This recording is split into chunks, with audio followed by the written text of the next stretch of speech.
Yes ma'am. कुठला chapter येणार आहे बायोचं? परिसंस्थेतील ऊर्जा प्रवाह आणि वनस्पतीचे वर्गीकरण. दोनच? हा ma'am. Classification of plants and ecosystem. Okay, तर तुम्हाला पाठ आहे ना चॅप्टर, सगळं टॉपिक समजलेलं आहे ना तुम्हाला? काही डाऊट आहे? No ma'am. आता एक सिलेबस कम्प्लीट कुठेपर्यंत आलाय स्कूलमध्ये?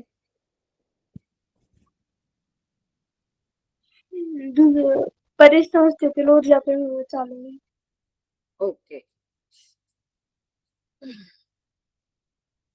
पण इकडे आपलं खूप 4 चॅप्टर कम्प्लीट झालंय ना बहुतेक, असं मला जेव्हापर्यंत Yes, आठवण ma'am. आहे. तर आपण आज दुसरं एक चॅप्टर चालू करू.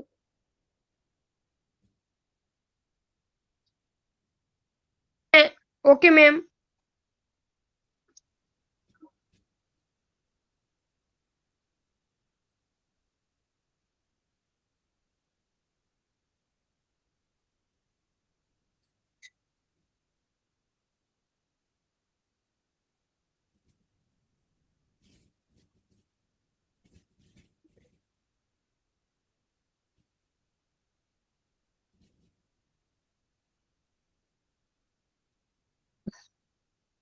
सगळ्यांना स्क्रीन दिसते?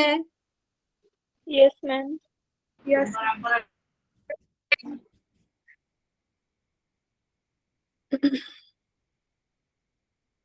तर इन्फॉर्मेशन कम्युनिकेशन टेक्नॉलॉजी म्हणजे काय? ICT याचं शॉर्ट फॉर्म आहे.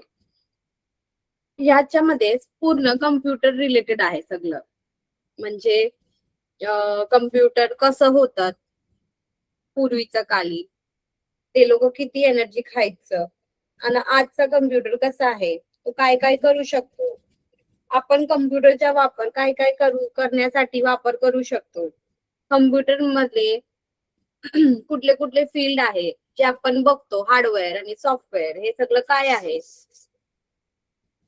आणि कम्प्युटर मध्ये कुठकुठले प्रकारचे जॉब अवेलेबल आहे, हे सगळं आपल्याला इकडे माहित पडणार. तर ICTच्या डेफिनेशन काय? Information communication technology include communication devices that use and service provided with their help. तर जेव्हा जो इन्फॉर्मेशन कम्युनिकेशन टेक्नॉलॉजी, आपण त्याला इन्फॉर्मेशन कम्युनिकेशन टेक्नॉलॉजी कसं म्हणतो, म्हणजे आपण त्याचा वापर इन्फॉर्मेशन काढण्यासाठी, इन्फॉर्मेशन देण्यासाठी यूज करू शकतो. काही प्रोडक्ट बिल्ड करून दुसऱ्याचा उपयोगासाठी यूज करू शकतात. किंवा कम्युनिकेशन म्हणजे आपल्याला कम्युनिकेशन इकडचं, मी जसं इकडं बसली आहे आणि तुमच्याशी बोलत आहे, ते कम्युनिकेशन टेक्नॉलॉजी मुळे झालं आहे. तर हे सगळं कसं होत आहे, त्याच्यामध्ये डिव्हाइसेस आणि त्याचा वापर आणि ते सर्व्हिस जे प्रोव्हाइड करतात, त्याला आपण म्हणतो information communication technology. The store of information generated due to the advance in science and technology and increase at tremendous rate. If we ignore this explosion of information, our knowledge will become outdated. तर त्यांचं म्हणणं काय आहे, जसं जसं आता प्रगती होत झालीये, सगळं कम्प्युटराइज्ड होत झालंय, आणि ह्याचा आपण वापर करण्याचा आपण शिकलो नाही तर आपण मागे राहू. का? म्हणजे कम्प्युटर मुले ज्याला आपण 1 दिवस लागतात, कम्प्युटर मुले ते अर्धा दिवस ला होऊन जातो. तर आपल्याला टाइम वाचवण्यासाठी, प्रोडक्शन इन्क्रीज करण्यासाठी हे स्किल्स यावं गरजेचं आहे. तर पहिला 5 जनरेशन ऑफ कम्प्युटर होते, म्हणजे आज जे आपल्याकडे कम्प्युटर आहे ते 5th जनरेशन आहे. तुमचा फोन सुद्धा एका प्रकारचा कम्प्युटर असा आहे.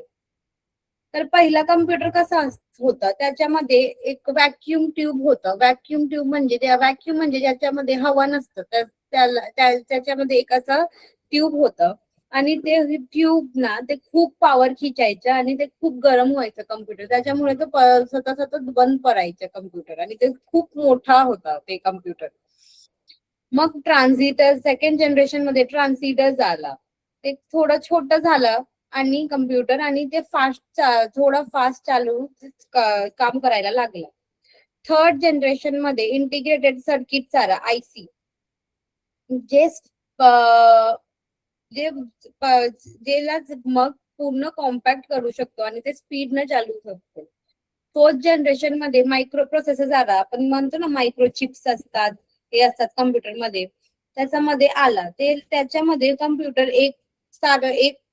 एकापेक्षा बहुत बहुत अनेक काम करू शकतो असं त्यांच्यामध्ये सिस्टम घडवलं गेलं. जे आजचा कम्प्युटर आहे ते आर्टिफिशियल इंटेलिजन्स वर बेस्ड आहे, म्हणजे तुम्ही सांगता ते तुम्ही करून देणार, म्हणजे AI.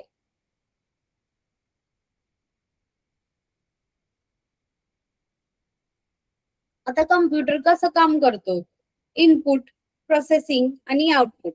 आपण इनपुट देतो पहिला कम्प्युटरला, आपण बोलून सुद्धा देऊ शकतो, टाईप सुद्धा करू शकतो. तर आपण जेव्हा बोलतो आपल्याला काय पाहिजे इनपुट साठी, ते कुठला अवजार आहे, माईक. आता जेव्हा आपण टाईप करतो आपल्याला काय पाहिजे, कीबोर्ड.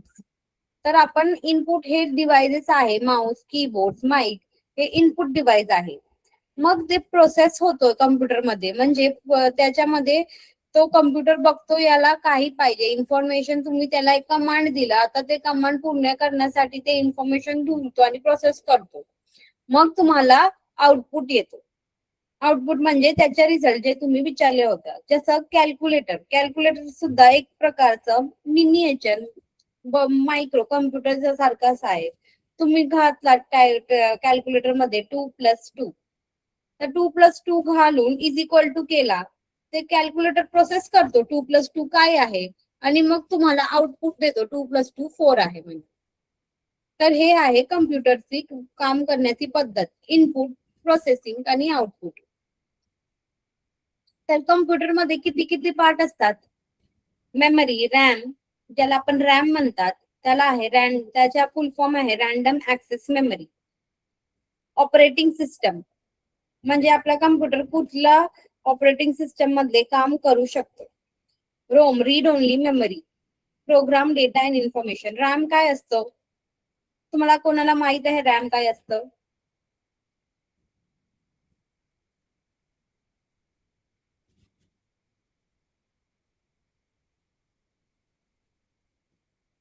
रॅम काय असतं, कोणाला माहित आहे? हे कम्प्युटर मध्ये असतात आणि ते बिल्ड केला असतात इलेक्ट्रॉनिक कंपोनेंट. ते जेव्हाच काम करतात जेव्हा इलेक्ट्रिसिटी सप्लाय होतोय. तर रोम काय असतात, रीड ओनली मेमरी, म्हणजे त्याला आपण जे मेमरी त्याच्यामध्ये आहे त्याला आपण फक्त रीड करू शकतो, त्याच्यामध्ये काही बदल करू नाही शकतो. ऑपरेटिंग सिस्टम, ऑपरेटिंग सिस्टम म्हणजे आपण जे बघतोय आता, आपण जे युज करतो आता, गुगल मीट युज करतो क्लाससाठी, त्याला आउट इंटरफेस कसा आहे, युजर इंटरफेस, म्हणजे युजर युज करू शकतो कम्युनिकेशन करण्यासाठी कम्प्युटरला, याला आपण म्हणतो ऑपरेटिंग सिस्टम. म्हणजे तुम्ही म्हणू शकतात काही कम्प्युटर लँग्वेजेस आहे, हे आहे ते ऑपरेटिंग सिस्टम मध्ये येतात, म्हणजे C#, C++.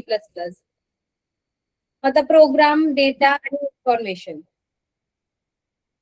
हे प्रोग्राम, डेटा आणि इन्फॉर्मेशन काय असतात, त्याच्यामध्ये डेटा स्टोर केला जातात, इन्फॉर्मेशन शोधू शकतात, आपला दुसरं प्रोग्राम त्याच्यामध्ये बिल्ड केला जाऊ शकतो कम्प्युटरमध्ये. चौथा एक आहे आपल्याला हार्डवेअर आणि सॉफ्टवेअर. आता कम्प्युटरचं हार्डवेअर काय असतं, जे आपण टच करू शकतो ते कम्प्युटरचं हार्डवेअर आहे, म्हणजे laptop, charger, keyboard, mouse, monitor, screen, हे सगळं आहे ना, हे सगळं कम्प्युटरचा हार्डवेअर असतो. सॉफ्टवेअर काय असतो, जे कम्प्युटरचा आतमध्ये केलेला प्रोग्रामिंग असतो, त्याच्यामध्ये कम्प्युटर लँग्वेजेस येतात, C++, SQL, जावा, हे सगळं कम्प्युटरला कसं कुठलं लँग्वेज कळतं ते लँग्वेज आपल्याला ते येतो सॉफ्टवेअर मध्ये. तर कम्प्युटरमध्ये दोन प्रकारचे करिअर असू शकतो, हार्डवेअर आणि सॉफ्टवेअर. तुम्ही बघता तुमच्या मोबाईलचे काही काही मोबाईलचा शेप अलग असतात, काही काही मोबाईलचे आकार अलग असतात, काही मोबाईल छोटा फोल्ड होतो, काही मोबाईल उघडतो. तर हे सगळं कम्प्युटरचं हार्डवेअर मध्ये येतात. तर कम्प्युटर मध्ये कुठलं कुठलं सॉफ्टवेअर आहे जे आपल्याला मदतीसाठी युज होतो? वर्ड, एक्सेल, पॉवर पॉइंट, एबॉक्ट रीडर आणि इंटरनेट एक्सप्लोरर. वर्ड आपण केव्हा युज करतो? जेव्हा वर्ड आहे, आपल्याला काही डॉक्युमेंट तयार करायचं आहे, जे आपण तेव्हा वर्ड युज करतो. म्हणजे तुमचे टेक्स्ट बुक्स आहे, हे सगळं पहिला कुठे टाईप केलेला गेला असेल? वर्ड मध्ये. तर आपल्याला जे डॉक्युमेंट करण्यात आलं असतं ते आपण वर्ड मध्ये टाईप करतात. एक्सेल मध्ये आपण काही टाईप करतात. एक्सेल मध्ये खूप डेटा स्टोअर केलेला गेला असतात, म्हणजे खूप सारं डेटा असतात, कॅल्क्युलेशन असतं, टाइम टेबल बनवायचं असतं, तेव्हा आपण एक्सेल युज करतो. पॉवर पॉइंट आपल्याला जे हे सगळं डेटा प्रेझेंट करायचं आहे एक चांगल्या पद्धतीने लोकांना, तेव्हा आपण पॉवर पॉइंट मध्ये युज करतो. जसं मी पॉवर पॉइंट युज करते आता तुम्हाला शिकवण्यासाठी, तसं पॉवर पॉइंट युज केलेलं जातं लोकांना प्रेझेंट करण्यासाठी. आपल्याला काय डेटा आहे, आपण काय शिकलं आहे त्याचं. आता एक्रोबॉट रीडर काय आहे? हे आहे पीडीएफ रीडर्स. पीडीएफ कसं बनवलं घेतात? आता जेव्हा तुम्ही वर्ड फाईल सेंड करतात तेव्हा त्याच्यामध्ये कोणी सुद्धा बदल करू शकतो, इकडचा तिकडं करू शकतात. पण जेव्हा आपण त्याला पीडीएफ मध्ये कन्वर्ट करतात ते एडिटेबल नाही आहे. पीडीएफ एडिटेबल नाही असतात, त्याला परत वर्ड मध्ये त्यांना करावं लागेल, मग परत पीडीएफ मध्ये कन्वर्ट करावं लागेल. तर जेव्हा आपण काही डॉक्युमेंट सेंड करतात तिकडून ते पीडीएफ मध्ये सेंड केलेला गेला असतो. तर म्हणजे पीडीएफ म्हणजे आपण एक पिक्चर इकडे लावलं वर्ड मध्ये, ते सेंड केला तर ते दुसऱ्या ठिकाणीला पोहोचू शकतो, ते चेंजेस होऊ शकतात आपोआप. तर ते चेंजेस होऊ नये म्हणून आपण पीडीएफ मध्ये सेंड करतात. आता इंटरनेट एक्सप्लोरर, जेव्हा आम्ही लहान होतो तेव्हा इंटरनेट एक्सप्लोरर होता, जे आपल्याला इंटरनेटमध्ये काही शोध करायचं तेव्हा इंटरनेट एक्सप्लोरर होतं. आता इंटरनेट एक्सप्लोरर बद्दल आपल्याला गुगल आलंय, गुगल क्रोम. तर हे आहे इंटरनेट काही शोधण्यासाठी आपल्याकडे एक प्लॅटफॉर्म आपण म्हणू शकतो, इंटरनेट एक्सप्लोरर आणि गुगल.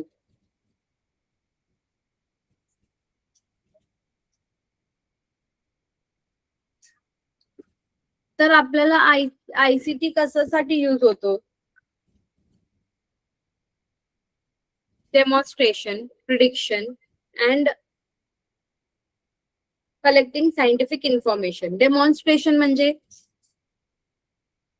आपल्याला काही दाखवण्यासाठी अॅनिमेशन, काही कॉन्सेप्ट आहे, काही एक्सपेरिमेंट आहे, आपल्याला पहिला काही एका फ्लो चार्ट बनवायचा आहे, तेव्हा आपण यूज करू शकतो. तेव्हा येतो डेमॉन्स्ट्रेशन मध्ये. प्रिडिक्शन म्हणजे आपण जे अंदाजा लावतो. कम्प्युटर्स आपण वाचलेला आहे लास्ट वेदरचा वेस्ट मॅनेजमेंट चॅप्टर मध्ये, एन्व्हायरमेंट मॅनेजमेंट चॅप्टर मध्ये, की आपल्याला प्रिडिक्शन कसं आपण एन्व्हायरमेंट प्रिडिक्ट करू शकतात, काय काय बदल होतो एन्व्हायरमेंट मध्ये आणि कसं कसं चेंजेस होतो. Collecting scientific information. आता सायंटिफिक इन्फॉर्मेशन कसं कलेक्ट करतात आपण? इंटरनेटमध्ये, ईमेल्स मध्ये, न्यूज लेटर्स येतो, ब्लॉग्स येतो, चॅट्स येतो, हे सगळं इंटरनेटमध्ये स्टोअर केलेला गेला असतो. आता ते इंटरनेटमध्ये स्टोअर केलेलं नाही, आता ते हार्ड कॉपी मध्ये फाईल स्टोअर केलेला आहे. तर आपल्याला अगर कोणता एक रिसर्च पेपर पाहिजे, कुठला रिसर्च वाला शोध केलेला पेपर पाहिजे आणि तो दुसऱ्या सायंटिस्ट कडे आहे, तर तुम्हाला ते मेल करून पोस्ट करून पाठवण्यात खूप वेळ जातो. आता तेच त्यांनी इंटरनेटमध्ये टाकलं तर सगळे लोक त्याला बघू शकतात आणि त्याच्यावर पुढचं काम सुरू केलं जाऊ शकतात.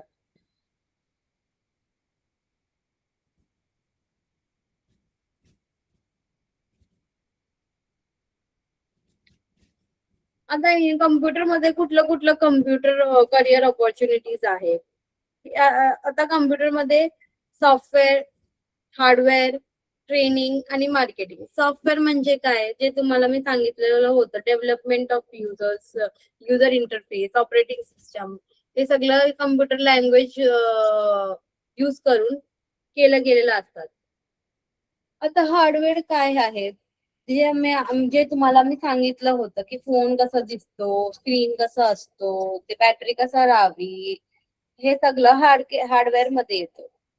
आता ट्रेनिंग म्हणजे तुम्ही शिकू शकतात. तुम्ही शिकला तर हे कम्प्युटर कसं बनवायचं, कम्प्युटरचं कोडिंग कसं करायचं, लँग्वेज कसं करायचं, तर तुम्ही दुसऱ्यांना शिकू शकतात, म्हणजे टीचर म्हणून एक फील्ड ते आहे. आणि मार्केटिंग म्हणजे तुम्ही जे प्रोडक्ट बनवलाय ते त्याचा प्रचार कसं करायचं, हे सगळं मार्केटिंग मध्ये येतात. Sales marketing.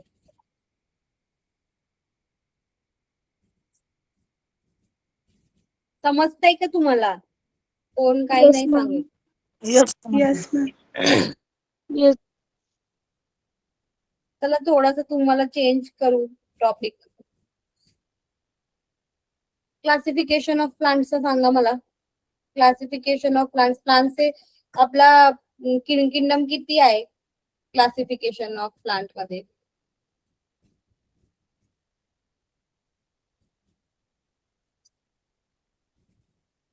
हे आयसीटी टॉपिक तुम्हाला बोर होणार, म्हणजे याच्यामध्ये फक्त इन्फॉर्मेशन आहे, तुम्हाला ते पाठ करावंच लागेल.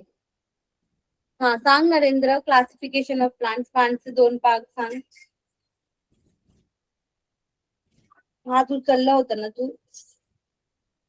कोण सांगणार मला प्लांट्सचे 2 किंगडम?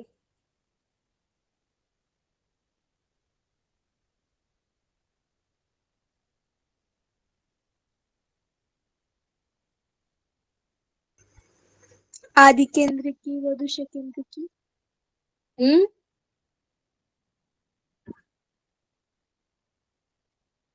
बीजपत्री वनस्पती व बीजपत्री वनस्पती. करेक्ट. आता अबीजपत्री वनस्पतीमध्ये कुठलं 3 प्रकार होतं? हॅलोफायटा, ब्रायोफायटा, टेरिडोफायटा. करेक्ट. आता बीजपत्रीमध्ये कितला भाग होता? 2 आवृत्त बीज, अनावृत्त बीज.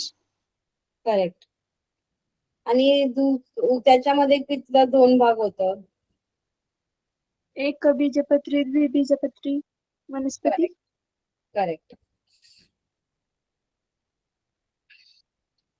आणखीन काय बघितलेलं होतं आपण?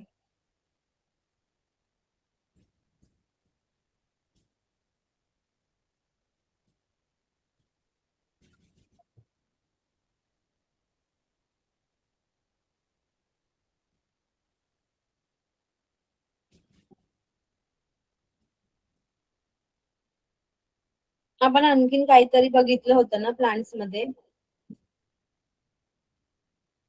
त्याच्या डेफिनेशन, तो कुठे राहतो, कसं लिहायचं. आपल्याला ब्रायोफायटा आन्सर आलं तर कसं लिहायचं, ते ब्रायोफायटा कुठे उगतो, त्याला काय गरजेचं आहे, त्याच्यामध्ये true leaf, stems leaf, flowers आहे का नाही, मग त्याच्यामध्ये ट्रू रूट्स आहे का नाही, आता रिप्रोडक्शन कसं करतो, याला लिहायचं. ते मल्टी सेल्युलर आहे का युनिसेल्युलर आहे. तुम्हाला जमेल तर ड्रॉइंग सुद्धा करू शकतात तुम्ही एक्झाम मध्ये. हे होतं classification of plants. Correct. Yes ma'am.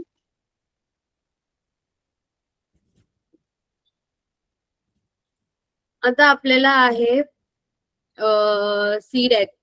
आता back to the ICT topic. आता सीडॅक पुणे काय आहे? हे centre of development of advance computing, याचा फुल फॉर्म आहे.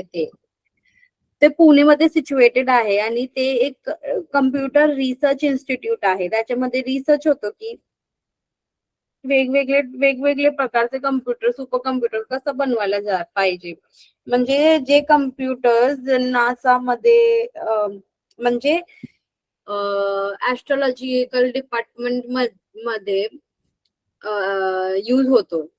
जे मिटिओलॉजी डिपार्टमेंट मध्ये यूज होतो, मेडिसिन्स डिपार्टमेंट मध्ये यूज होतो, त्याच्या त्याच्या अं, त्याला रिसर्च केलं जात असतात. हे कोणी त्यांनी बनवलेलं होतं पहिलं कम्प्युटर आहे परम, म्हणजे द सुप्रीम म्हणजे सर्वात मोठा, म्हणून त्याला नाव ठेवलं परम. हे कशाने बिल्ड केला गेला होता? डॉक्टर विजय भटकरच्या गायडन्स सम हेल्पतून बिल्ड केलेला गेला होता. तो काय करत होता? तो billions of calculation per second करत होता.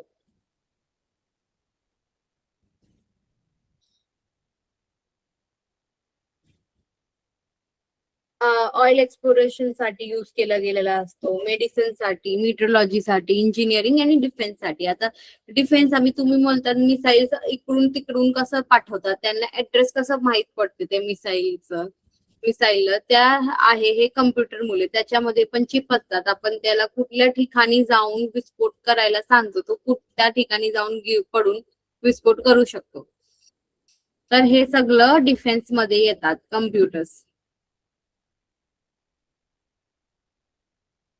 सीडॅकनी एक दुसरा पण केलं होतं योगदान, की आपल्या इंडियन जे लँग्वेज आहे, म्हणजे मराठी स्क्रिप्ट, हिंदी स्क्रिप्ट, खूप सारे लँग्वेजेस आहे इंडियामध्ये, ते सगळं कम्प्युटर मध्ये भरवण्याचं काम केलं होतं.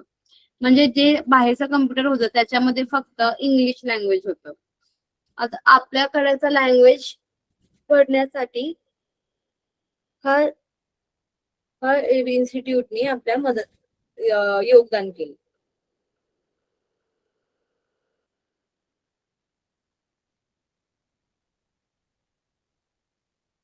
आता तुमच्या टेक्स्ट बुक मध्ये वर्ड कसं युज करायचं, एक्सेल कसं युज करायचं आणि पॉवर पॉइंट कसं युज करायचं, याचं स्टेप बाय स्टेप एक प्रोसेस दिला आहे.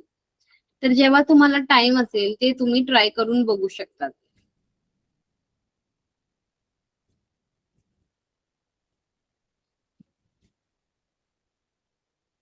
आता प्रिकॉशन्स काय आहे डेटा एंट्री करताना? जे डेटा असतो ते तुम्हाला टॅब्युलर फॉर्म मध्ये ठेवण्यासाठी असतो. जे डेटा आहे ते टॅब्युलर फॉर्म मध्ये टाकायचं. आता मला सांगा, ते डेटा एंट्री आहे ते कुठे करणार तुम्ही? वर्ड मध्ये, एक्सेल मध्ये की पॉवर पॉइंट मध्ये?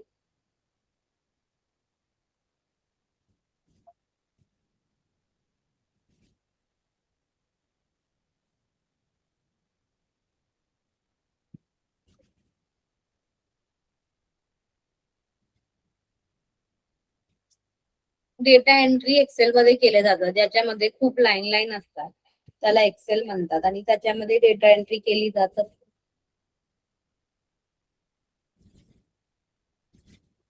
तर ते डेटा पहिला टॅब्युलर फॉर्म मध्ये केला पाहिजे, म्हणजे टेबल बनवून केला पाहिजे, कॉलम्स आणि रो, आणि डिफरंट प्रकारचे डेटा डिफरंट सेल्स मध्ये ठेवायला पाहिजे, डिफरंट रो मध्ये, डिफरंट कॉलम मध्ये ठेवायला पाहिजे, आणि ते बघताना अंडरस्टूड व्हायला पाहिजे की काय आहे त्याच्या डेटामध्ये.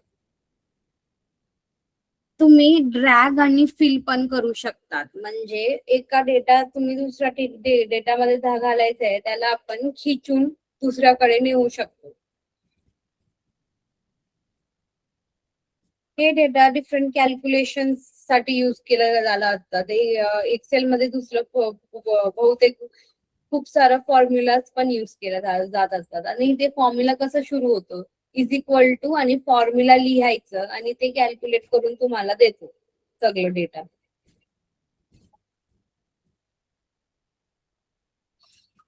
तर इकडं आपला एक चॅप्टर संपलेला आहे, छोटस चॅप्टर होतं, इन्फॉर्मेशन बेस्ड होतं.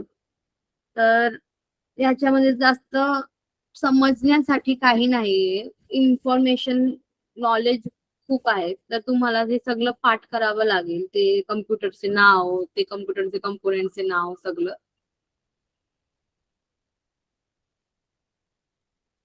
तर हे आहे आपला आजचं चॅप्टर. तुम्हाला काही डाऊट आहे तर मला सांगा, कुठल्याही चॅप्टर मध्ये, जे पहिलं झालेलं होतं, आता झालेलं होतं ते.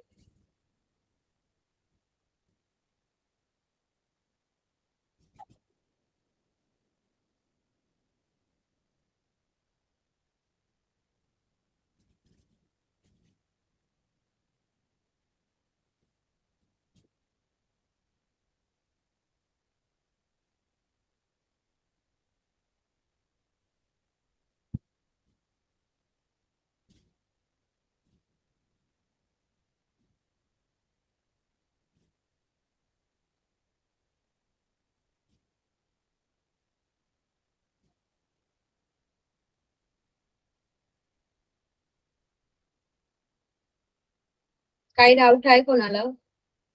No no ma'am. Ma'am, no doubt. No ma'am. Ecosystem काय आहे मग सांगा मला.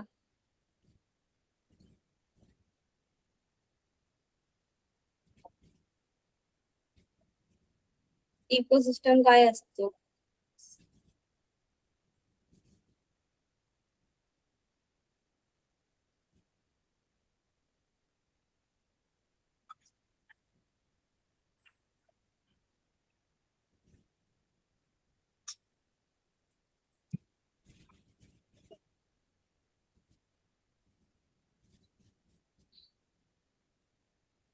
एबायोटिक आणि बायोटिक फॅक्टर्स काय असतात?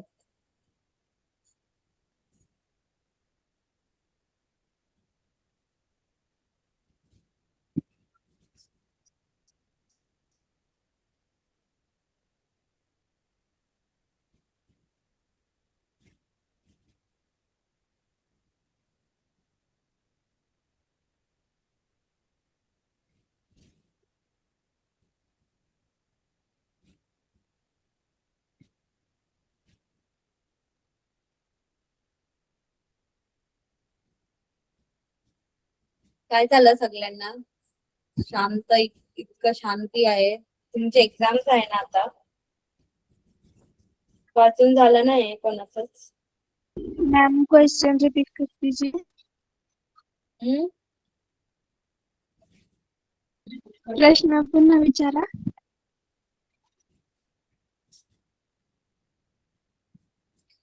मी तुम्हाला सांगितलं इकोसिस्टम काय असतं, डेफिनेशन ऑफ इकोसिस्टम काय आहे, आणि एबायोटिक आणि बायोटिक फॅक्टर्स काय आहे, म्हणजे अजैविक घटक आणि जैविक घटक काय असतात, आणि पर्यावरणचं डेफिनेशन काय आहे.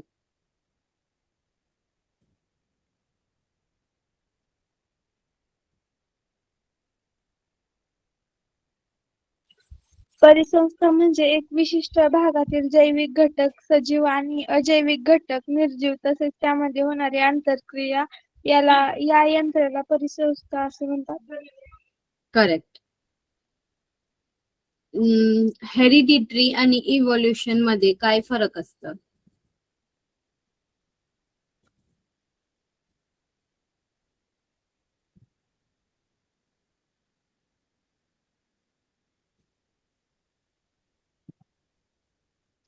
काय ma'am?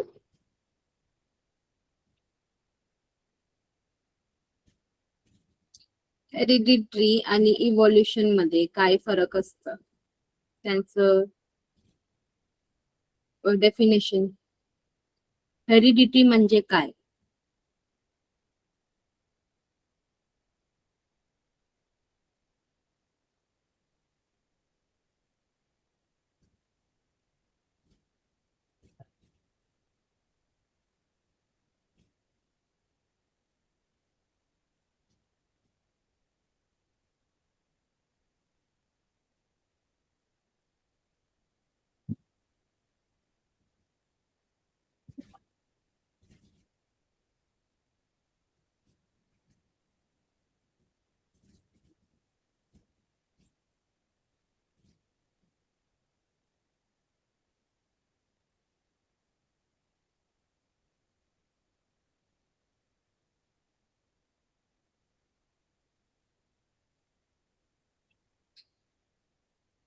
Darwin's theory. Darwin's theory कोणाला आठवण आहे? डार्विन्स थिअरी एक खासं होतं, एक्झाम्पल दिलं होतं मी. ते दुसऱ्या आयलंड मध्ये गेलं होतं. लमार्किझम.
आठवण आहे कोणाला?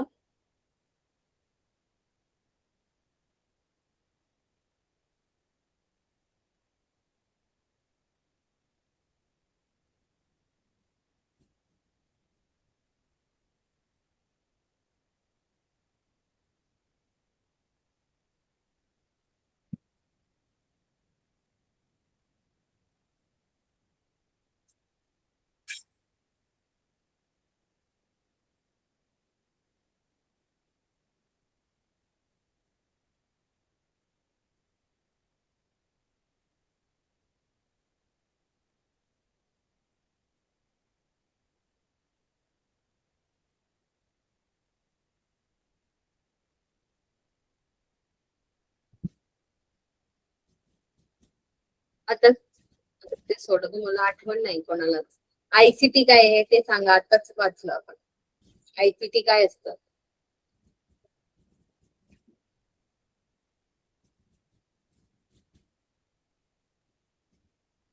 आयसीटी कम्प्युटरचे किती प्रकार जनरेशन आहे कम्प्युटरचे?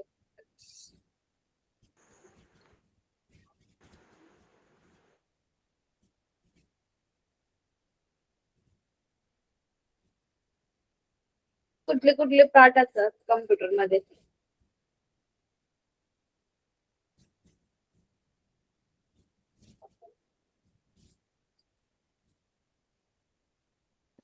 मेमरी युनिट, आणि processing unit, input unit, correct.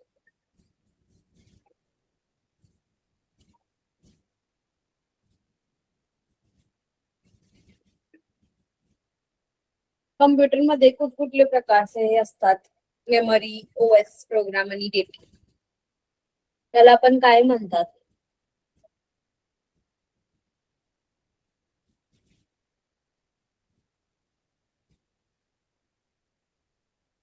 Input unit मध्ये कीबोर्ड, माउस. करेक्ट. हार्डवेअर आणि सॉफ्टवेअर काय असतात?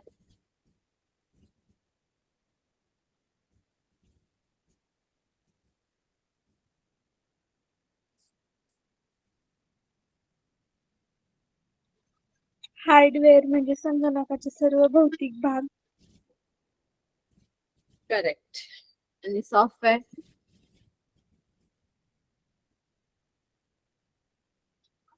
संगणकाला कार्य करण्यासाठी दिलेले आज्ञा.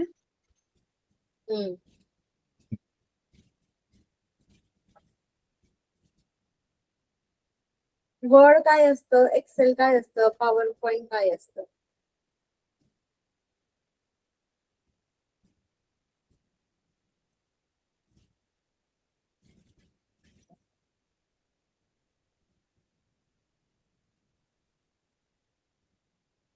टायपिंग साठी. वर्ड मध्ये काय केलं झालं असतं? टायपिंग. एक्सेल मध्ये? गणिती हिशोबासाठी वापरले जाते. करेक्ट. तक्ते. Power point?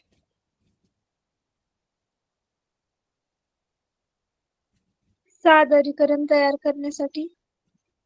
आता जे मी यूज करते या तिघींपासून काय आहे तुम्हाला शिकवण्यासाठी? जे मी यूज करत आहे ते तिघींपासून काय आहे? पीडीएफ नाही, पीडीएफ नाही.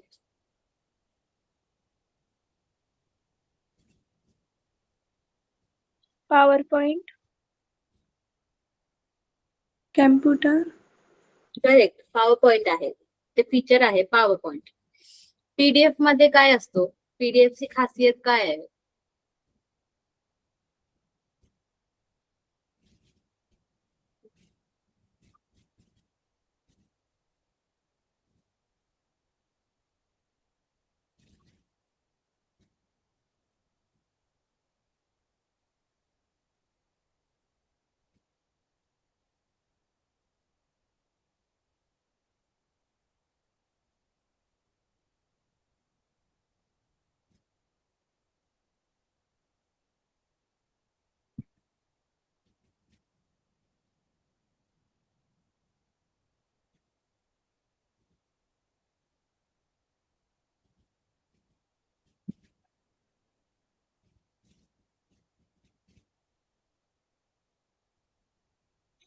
मोबाईल मध्ये कॉम्प्युटर मध्ये उघडता येते. हा ते तर आहे, पण पीडीएफ मध्ये जे काही भरलं गेलेलं असतं ते एडिट करू शकत नाही. म्हणजे आपण वर्ड मध्ये काय बनवलं आणि ते पाठवलं तर इकडे तिकडे होऊन शकतो. शब्द असो, पिक्चर असो, तो इकडून तिकडे होऊ शकतो. पीडीएफ मध्ये असं होत नाही. पीडीएफ मध्ये आपण जसं सेव्ह केलं तसंच राहतो, म्हणून आपण पीडीएफ मध्ये ते कन्वर्ट करतो. आता इंटरनेट मध्ये तुम्हाला काही शोध करायचा असेल तर तुम्ही काय युज करतो? कुठला प्लॅटफॉर्म युज करतात?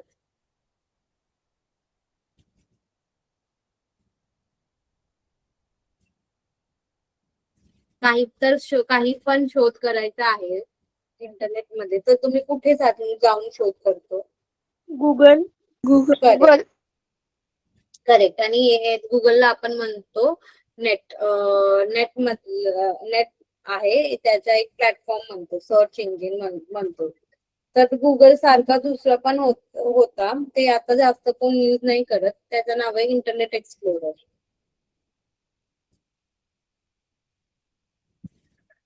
तर आयसीटी कशाला यूज होतो? आयसीटी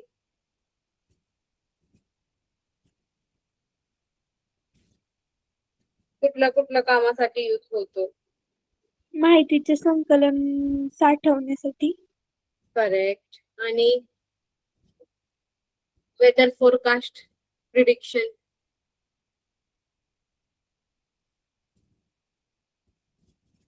त्याच्यासाठी पण यूज होतो ना?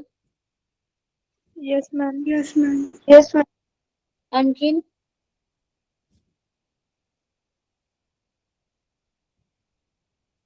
संप्रेषण. आणखीन सिम्युलेशन व मॉडेलिंग. करेक्ट. आयसीटी मधलं कुठलं करिअर आहे?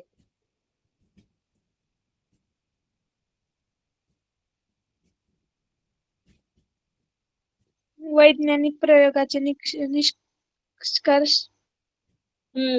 हार्डवेअर. अवकाश संशोधन, हवामानाचा अंदाज, रासायनिक अभिक्रिया. करेक्ट. आणखी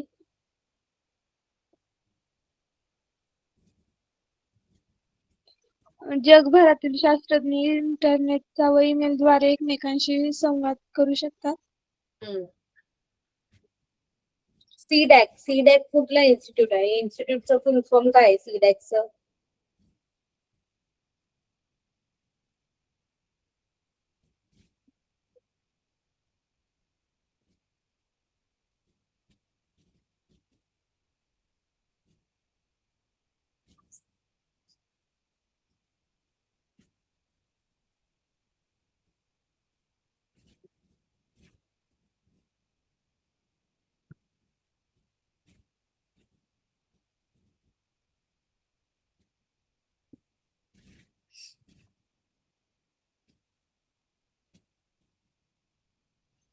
प्रगत संगणक विकास केंद्र.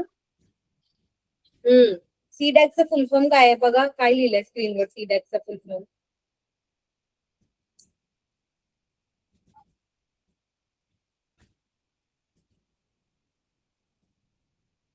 Centre of development of advance computing, हे आहे सीडॅकचं फुल फॉर्म. ते पुणेमध्ये आहे. त्यांनी पहिला कुठलं कम्प्युटर बनवलेलं होतं, सुपर कम्प्युटर? त्याचं नाव काय होतं? परम. करेक्ट. तो काय करायचं?